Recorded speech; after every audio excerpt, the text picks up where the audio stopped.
यन्मयं च जगद्ब्रह्मण्यतश्चैतच्चराचरं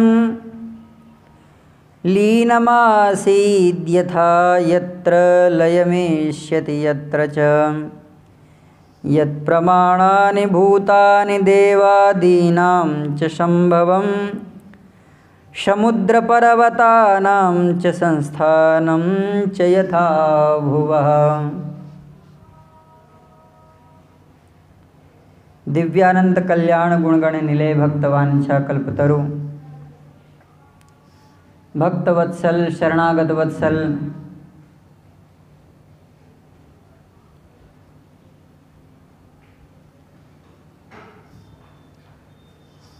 श्रीमद् दशरथ नंदन कौशलराज किशोर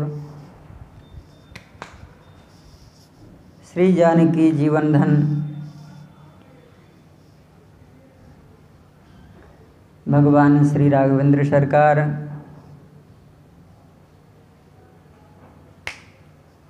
पूज्य चरण सद्गुरुदेव भगवान मुद मंगलमय संत समाज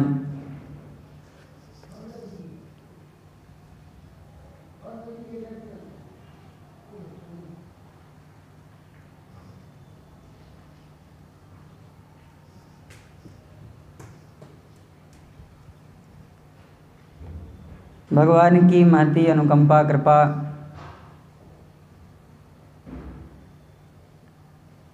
भगवान की दिव्य धाम श्री धाम अवधपुरी में भगवान के दिव्य विग्रह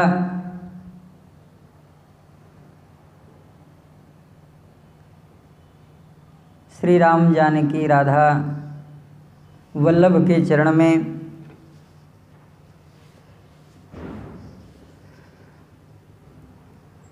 पुराणों में सर्वोत्तम पुराण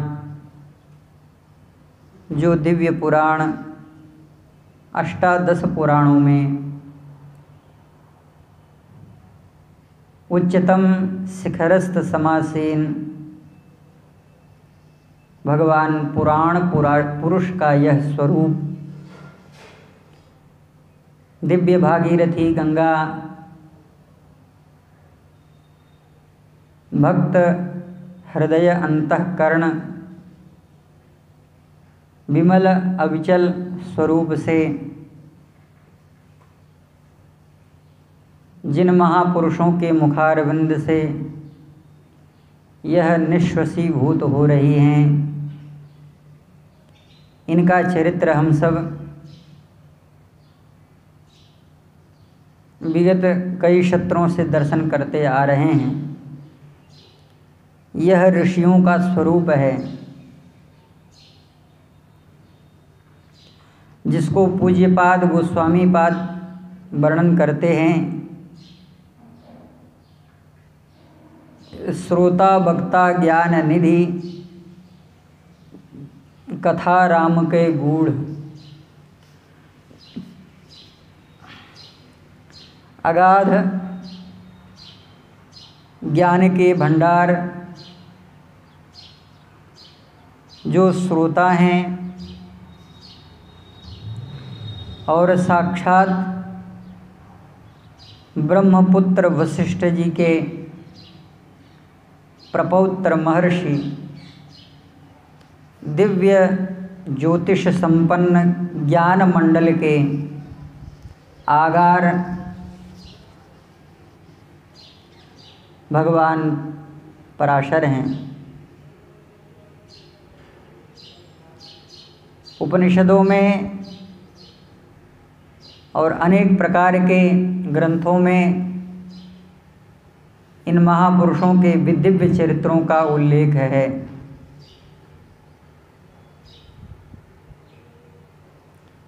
बृहत् पाराशरीय साक्षात भगवान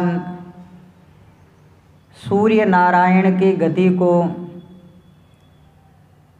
रेखांकित करने वाला है। ज्योतिष शास्त्र जिनके माध्यम से प्रकट हुआ,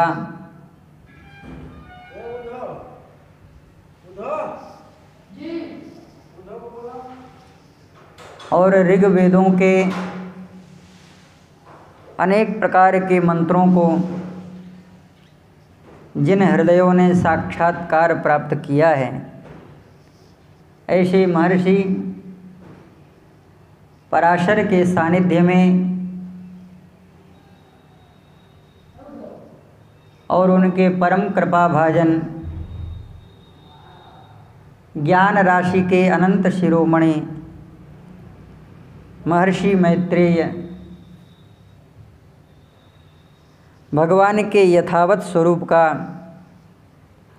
और उनके परम सानिध्य का जो लाभ है वह वर्णन कर रहे हैं। हे प्रभो, त्वत्प्रसादान् मुनिश्रेष्ठ मामन्येनाकृतश्रमं वक्ष्यन्ति सर्वशास्त्रेषु प्रायशो येऽपि विद्विषः। हे मुनिश्रेष्ठ, आपकी कृपा से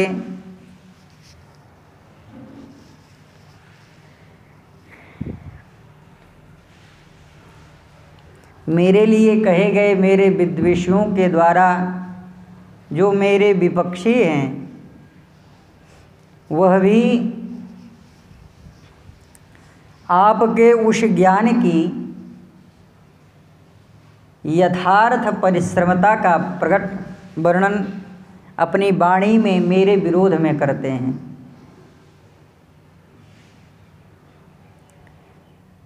सर्वशास्त्रेषु वक्ष्यन्ति प्रायशो येऽपि विद्विषः।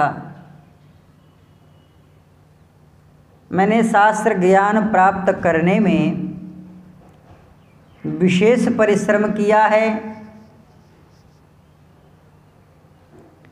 यह बात मेरे विद्वेषी जन कहते हैं, अर्थात मेरे आलोचक कहते हैं।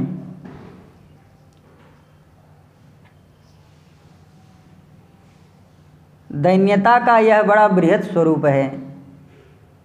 गोस्वामी जी महाराज की अर्धावली है, इतने ऊपर जे करही असंका मोहिते अधिक ते जड़ मति रंका।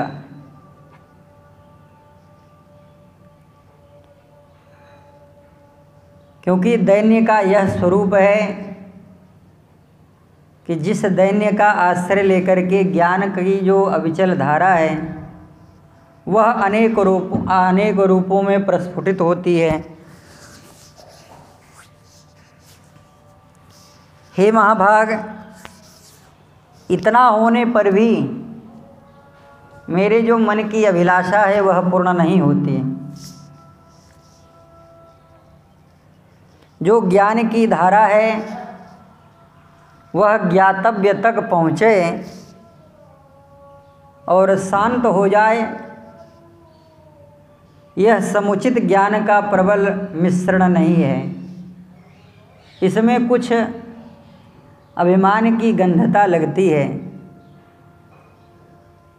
माता के उत्संग से ज्ञान की परम प्रकाशमय प्रकीर्ण प्रतिभा के लिए महाबली श्री हनुमान जी महाराज का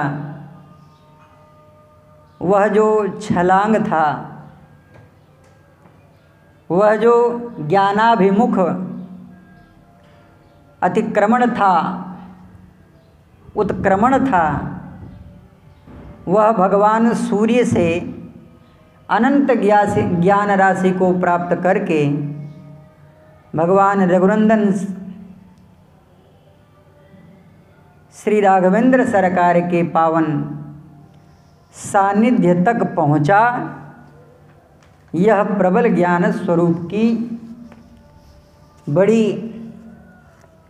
विस्तृत और प्रकीर्ण यह जो शाखा है, यह इस विषय को उद्वेलित करती है।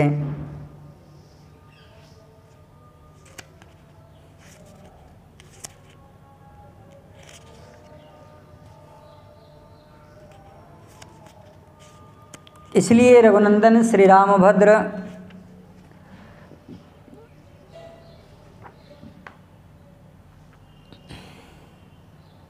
महाबली श्री हनुमान जी महाराज के लिए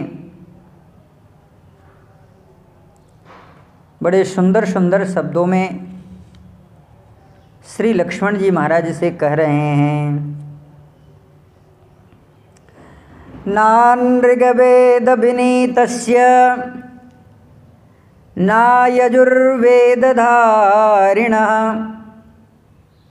न सामवेद विदुषः शक्यमेवम् अभिभाषितुम्। नाऋग्वेद विनीतस्य नायजुर्वेदधारिणः। यह जो वैदुष्य है अधिक न कह करके मैं यह कहना चाहता हूँ कि येन वेदः धारितः शब्द एव ब्रह्मा अभिबोध्यते। इस शब्द से धारण करने की क्षमता केवल लोक पितामह ब्रह्मा में ही है।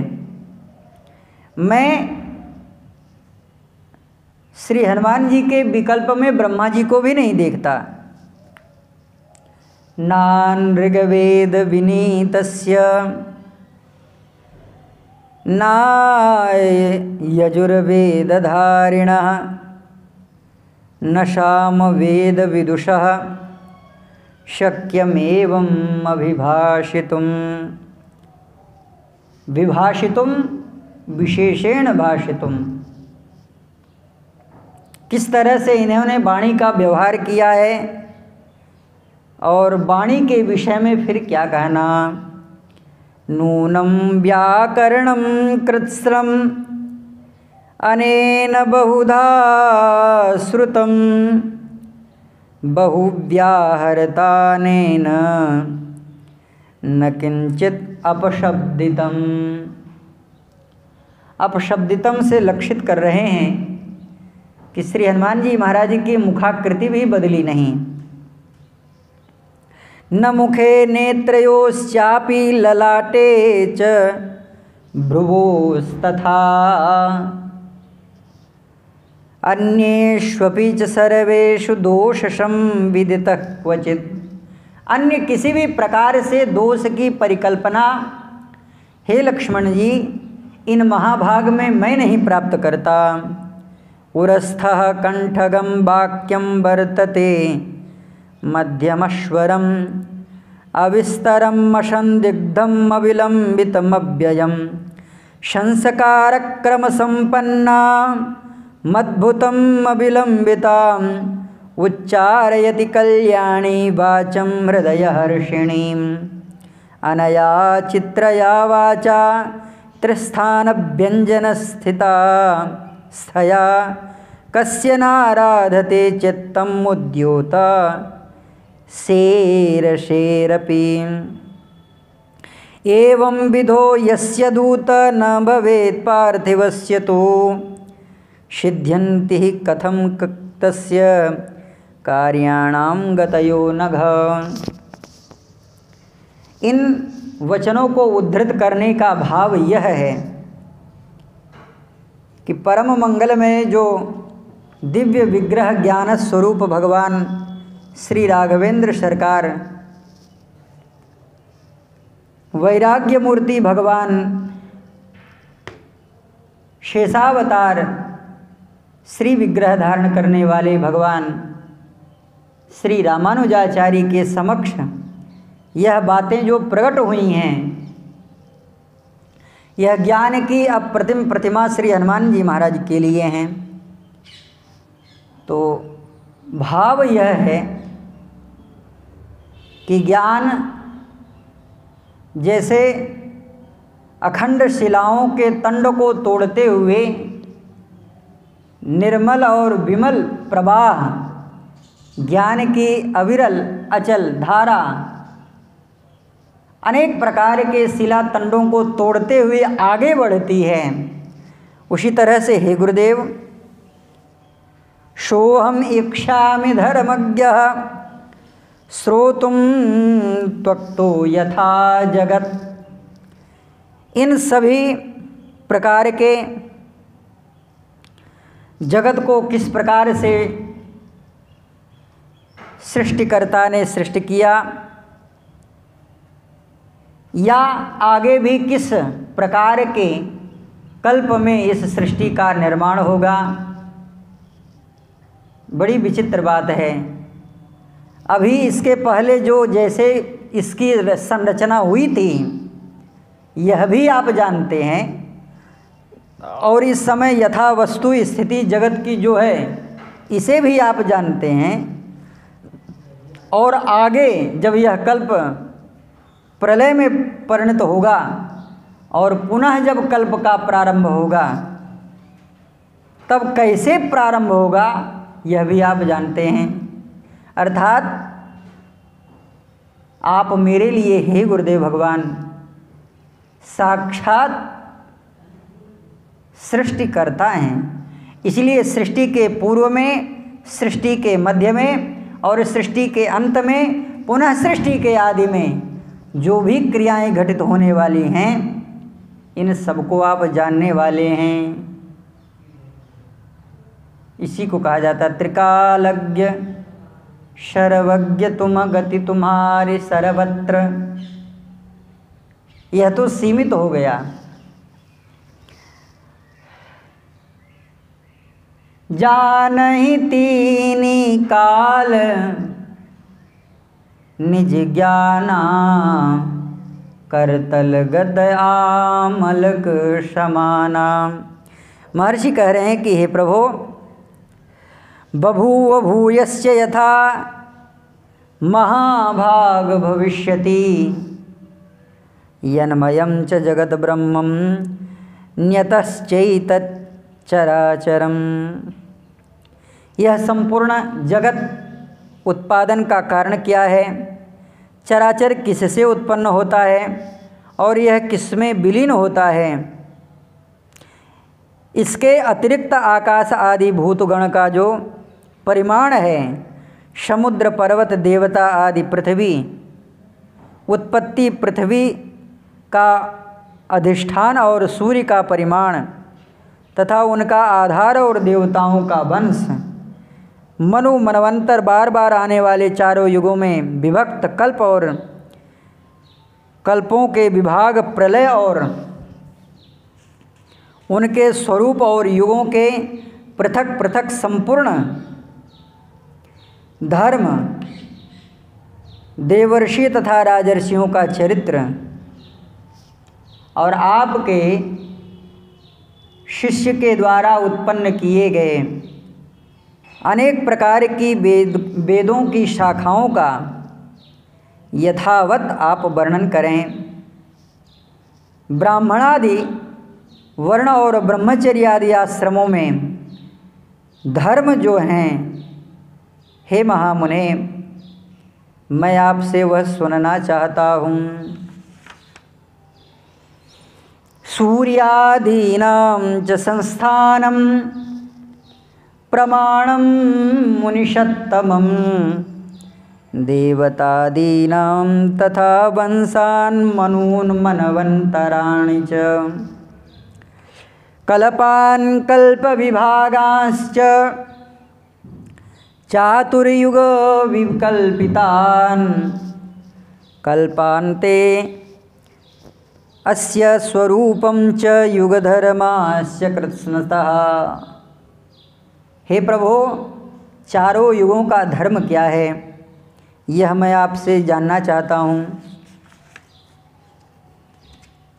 एक बड़ी विचित्र बात है, आपके शिष्य हैं भगवान श्री कृष्ण द्वैपायन वेद व्यास जी।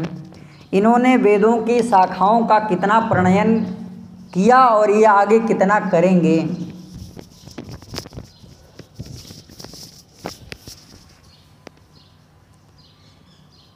कितना किया क्या तुम नहीं जानते हो?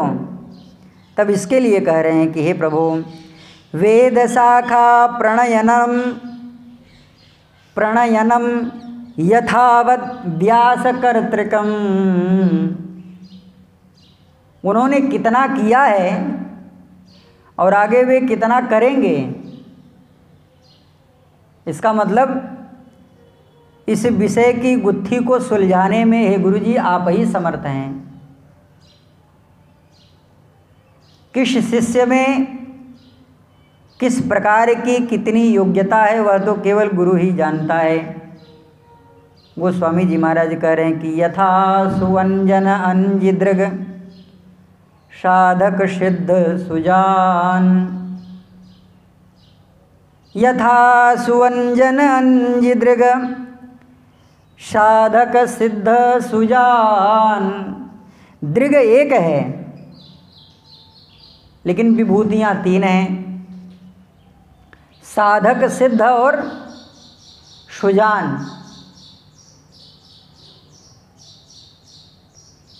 दृग भी एक है, अंजन भी एक है, लेकिन पात्रता के भेद होने से सब में जो प्रकाश है वह अलग अलग हो जाता है। स्वाति के नक्षत्र का जो जल है सर्प के मुख में जाने के बाद में वह मणि बन जाता है, सिकता में जाने के बाद में वह मोती बन जाता है, और गजराज के मस्तक पे पड़ने के बाद में गजमुक्ता। इस तरह के जल का जो विपर्य स्थान है पात्रता के भेद से वह प्रकाशित हो जाता है। जैसे भगवान सूर्य की किरणें शीशे पर पड़ने पर और चमक आती हैं, जल में पड़ने पर और चमक आता है, स्थावर पत्थर पर पड़ने पर और चमक आता है, लेकिन वही जो सूर्य कांता मणि है जब उस पे पड़ती है तब तो स्वर्ण की तो खान प्रकट होने लगती है। इसलिए वेद शाखा प्रणयनम, उस शिष्य के हृदय के अंतःकरण में विद्यमान होकर के, हे प्रभु आप बताओ आप कितनी शाखा का प्रणयन करने का मन बना चुके हो। तो यह प्रश्न भी हो सकता है, तो आप जा कर के उन्हीं से पूछ लो। कहा सरकार देवर्षि पार्थिवानां च चरितं यन्महामुने, आप में वह सर्वज्ञता है, आप में वह सामर्थ्य है कि भगवान के संकल्प के पहले आपका जो स्वयं संकल्प सिद्ध अभिप्राय है वह सिद्ध हो जाता है।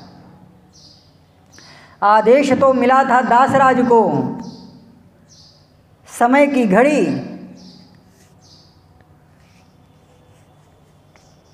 पल पल धीरे धीरे उथल पुथल करके भगवान सूर्य की गति के अनुसार आगे बढ़ते ही जा रहे थे। महर्षि ने दोबारा कहा, अरे दासराज विलंब मत करो, मुझे नाव के पार लेकर के चलो और समय का विलंब मत करो।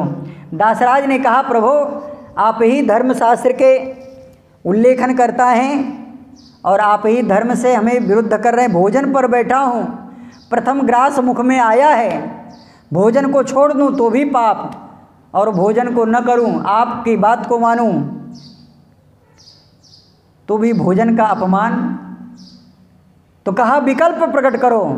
विकल्प में महाराज मेरी एक पुत्री है जिसका नाम मत्स्यगंधा है, वह भी नाव चलाने में समर्थ है, वह भी आपको लेकर के जा सकती है। तथास्तु कहा और स्वयं महामुनि नाव में बैठ गए।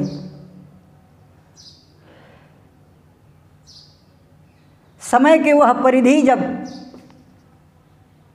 द्वीपों के मध्य पहुंची, महर्षि पराशर ने नेत्र खोला और देखा कि भगवान के अवतीर्ण का वह काल आ गया है। अब कोई पात्र चाहिए, पात्रता का आधान कहाँ हो। महाराज नेत्रों से जो पात्रता को प्रदान करने वाले हैं स्वयं साक्षात भगवान पराशर ने दिव्य चिन्मय दिव्य विग्रह को सब प्रकार के काल के गति को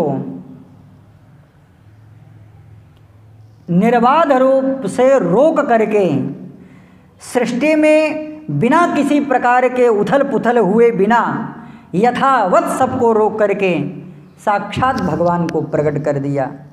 कहा कौन माता कौन पिता, भगवान के लिए किसी प्रकार का विकल्प नहीं। भगवान को प्रकट होने के लिए पत्थर की आवश्यकता नहीं, भगवान को प्रकट होने के लिए किसी गर्भ की आवश्यकता नहीं, भगवान को प्रकट होने के लिए किसी पदार्थ की आवश्यकता नहीं, पात्रता की आवश्यकता नहीं। ये है महाराज, घट को पट कह दे, पट को घट कह दे तो घट भी पट हो जाए, पट भी घट हो जाए और घटपट झटपट हो जाए। ये है ऋषियों की कल्पना। वेद शाखा प्रणयनम यथावत व्यास कर्तृकम। जिन भगवान के, और बड़े आश्चर्य की बात है, मनुष्य की जो जहाँ तार्किक बुद्धि नहीं पहुँचती, महाराज जी मैंने ही अपने आँखों से बहुत बड़े विश्वविद्यालय के केंद्र में रह करके ऐसे ऐसे ग्रंथों का दर्शन किया जो आज भी मनुष्य अपने दोष को ऋषियों पर उड़ेल करके और उनके चरित्र को प्रस्तुत करता है कि क्या अधिकार था पराशर जी को मत्स्यगंधा के उदर से व्यास को पैदा करना। ऋषियों की कल्पना कब कहाँ कैसे हो जाए क्या कोई जान सकता है? अरे भगवान की कल्पना को तो हम जान नहीं सकते, तो भगवान से भी जो बड़े हैं, ऋषिजन हैं, महापुरुष हैं, जो स्वयं संसार को परमात्मा के अवतीर्ण का धराधाम का वह स्वरूप प्रदान करते हैं, ऐसे इन ऋषियों के विषय में मिथ्यापूर्वक दोषों युक्त पूर्वक जो बातें हैं वह करके हम केवल अपने ऊपर दोषों का ही आरोपण करते हैं। वो तो भगवान हैं, उनके ऊपर क्या जाएगा। हम अपने विकृति को शीशे में जैसे दर्पण में देख करके सुधारते हैं, ऐसे इन महापुरुषों के चरित्र को दर्शन करके, इन महापुरुषों के स्वरूप को देख करके हमें अपने आप में परिवर्तन करना चाहिए। यही बात संदर्भ रूप में महर्षि मैत्रेय प्रकट कर रहे हैं कि हे प्रभो धर्माश्च वर्णादीनाम, इस पर सारी पराशर स्मृति का प्रकट होता है, प्रकटीकरण होता है। और तथा चाश्रमवासिनाम, पराशर गीता, श्रोतुमिच्छाम्यहं सर्वं त्वक्तो वसिष्ठ नंदनः। किसी पुराण का आश्रय क्यों नहीं ले लेता? मुझे छेड़ने में क्यों लगा हुआ है?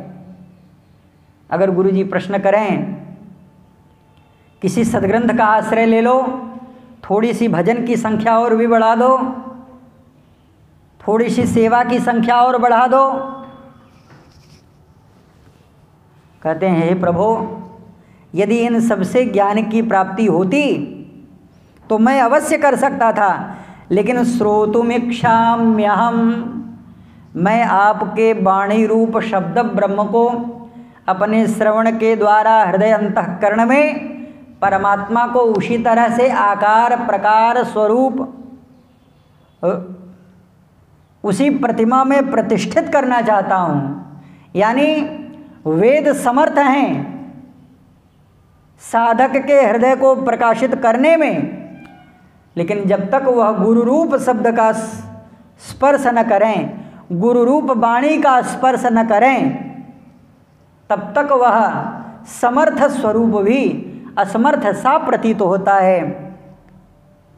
उपनिषदों में लिखा है कि जब मनुष्य मृत्यु के परायण होता है तो सारे ज्ञान, वेदांत, इतिहास, पुराण, ज्ञान, विज्ञान सब कुछ छोड़ करके हट जाते हैं। जैसे डूबती हुई नाव में उड़ती हुई चिड़िया भी नहीं बैठना चाहती। इसलिए हे प्रभु, केवल आश्रय मैं आपका चाहता हूँ, ज्ञान विज्ञान का आश्रय मुझे नहीं चाहिए। श्रोतुमिच्छाम्यहं सर्वम, सर्वम से यह भाव प्रकट हो रहा है, हे प्रभु मैंने सब कुछ आपसे जाना है, आपके ग्रंथों से नहीं जाना है, आपके धर्मशास्त्रों से नहीं जाना है, आपके वेद के मंत्रों से नहीं जाना है। हे प्रभु जो कुछ भी मैं जानता हूँ, श्रोतुमिच्छाम्यहं सर्वम त्वक्तो वसिष्ठनंदनः। प्रश्नों की यह जो शाखा है इसका विस्तार विशेष है, और किन किन प्रकार के प्रश्नों को महर्षि के समक्ष उद्धृत करते हैं इसका दर्शन अगले सत्र में